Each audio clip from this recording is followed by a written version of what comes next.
नितेश रियासी जी सीतापुर से।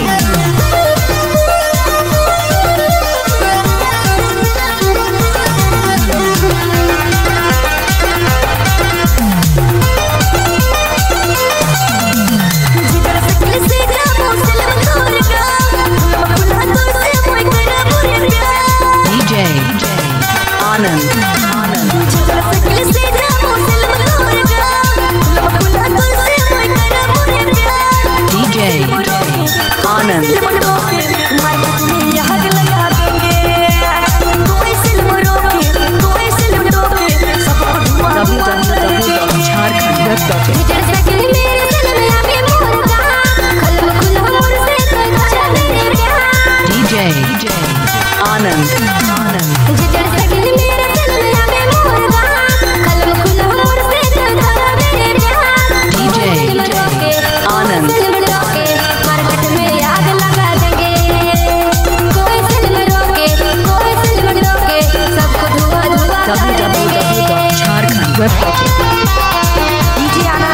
जुगली चौक और संगम मोबाइल दुकान छिपा दोहर की तरफ से दोस्तों गायक मिथिलेश नायक और मिस स्मृति भारत।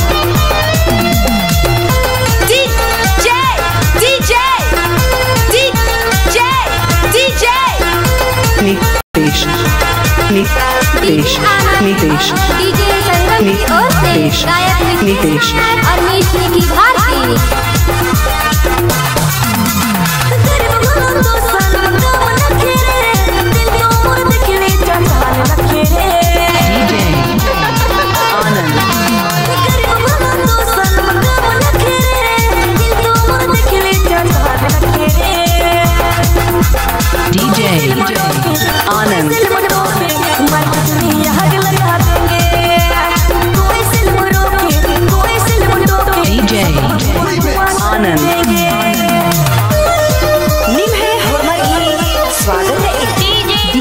नितेश रियासी जी सीतापुर से।